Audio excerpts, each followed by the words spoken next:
E aí, pessoal do oitavo ano, tudo bem? Tudo jóia?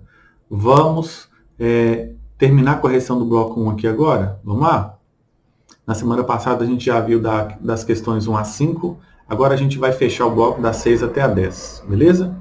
Vamos lá. Questão número 6. Os portugueses na Ásia. Vamos ver aqui que eles encontraram lá um comércio já desenvolvido entre Ásia, África, Indonésia e China.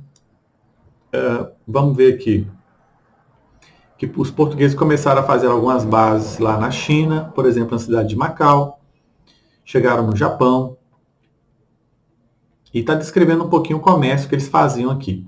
Letra A, podemos afirmar que Portugal iniciou as atividades comerciais na Índia?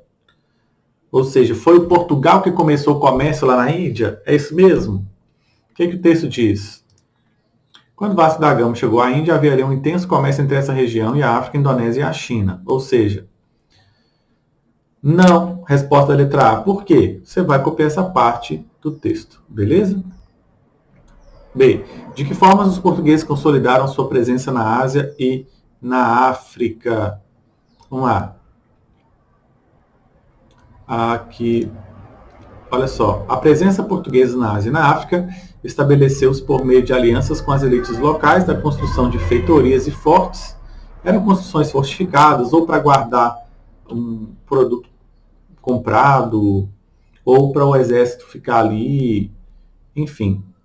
E da ação evangelizadora de missionários. Aqui está a resposta da letra B. Você pode copiar isso ou explicar com suas palavras. Vamos lá. Questão 7. Expansão do cristianismo na África e na Ásia. O sucesso de Portugal e da Espanha motivou o Papa a expandir o catolicismo, e aí eles começaram a levar o catolicismo para essas regiões. Nós temos populações católicas importantes na África e na Ásia, beleza?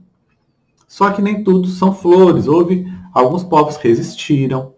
E aí nós vamos ver que, basicamente, eles se utilizaram da força, muitas vezes, para que essas pessoas de outras religiões se convertessem.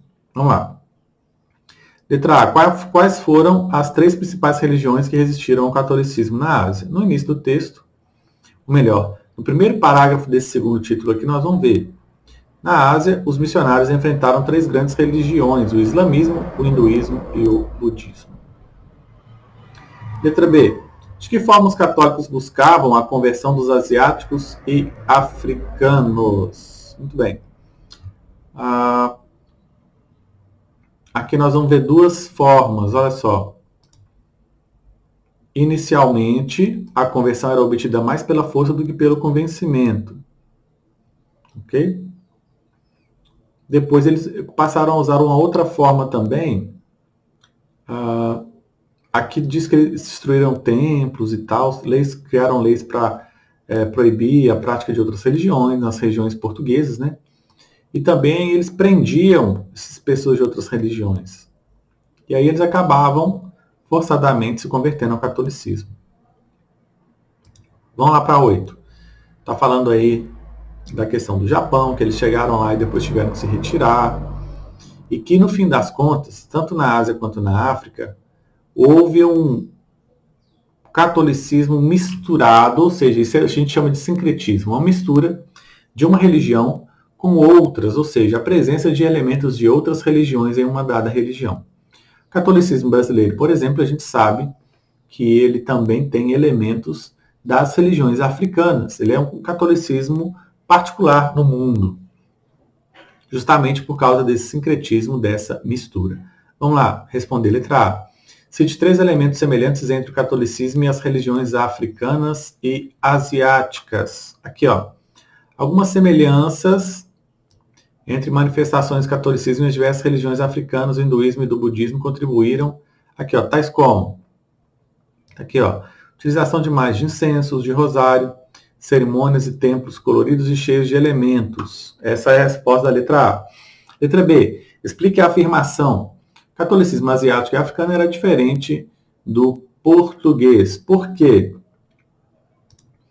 Aqui, olha. Na última frase está a resposta. Em vez do catolicismo tradicional como de Portugal, a combinação de práticas religiosas resultou no catolicismo popular, resultado da mistura de religiões. Então, o catolicismo nessas regiões era diferente do catolicismo português, por causa dessa mistura, beleza? Questão 9, já vamos mudar de assunto, vamos falar da sociedade açucareira.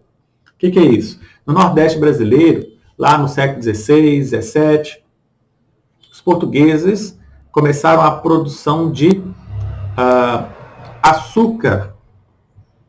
E aí você tinha como núcleo dessa sociedade os engenhos, que ali era produzido de fato o açúcar através da cana-de-açúcar. Beleza?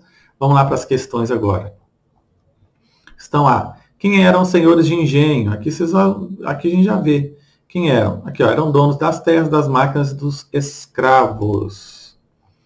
Letra B. Cite os 5 tipos de trabalhadores de engenho mencionados no texto. Gente, quando eu estou pedindo para citar, é só para colocar o nome, não precisa explicar. Então vamos lá. 5 tipos de trabalhadores. Feitores, o mestre de açúcar, o purgador. Se você não sabe o que significa, está aqui explicando a função de cada um. Oficial de açúcar e o caldeireiro. Beleza? Letra B. C. Qual grupo era composto da maioria da população? O texto vai nos informar que a maioria era de escravos, ou seja, mais da metade da população que vivia em torno dos engenhos de açúcar era de escravo, e isso é impressionante.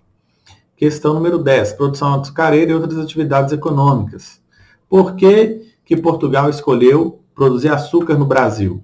Aqui nós temos 3 fatores e que vão explicar isso para nós, ok? E também nós vamos ver aqui embaixo a divisão ou os elementos presentes nos engenhos. Não era só o engenho, né? Não era só a casa de engenho. Você tinha outros elementos. Capela, roça. Vamos lá. Letra A. Cite as 3 razões principais que levaram os portugueses a produzir açúcar no Brasil. Lá em cima, gente. Eu pedi para citar, então você não precisa explicar. Vai só citar altos lucros, conhecimento da produção e condições naturais favoráveis. Letra B. Descreva 3 partes dos engenhos. Aqui eu coloquei 6.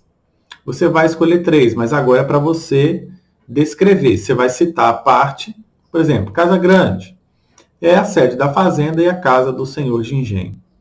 A capela, onde realizavam os batismos, missas, festas e casamentos. A roça, onde se plantavam os mais diversos gêneros alimentícios. Ok? Você vai escolher 3 e vai escrever aqui na letra B. Beleza, gente? Tá tranquilo? Dá para vocês fazerem. Espero que tenha ficado claro aí para vocês. Beleza? Até a próxima. Nós vamos vencer. Continuem estudando. Continuem firmes. Assim que possível, a gente volta para a escola. Beleza? Até a próxima. Fiquem com Deus.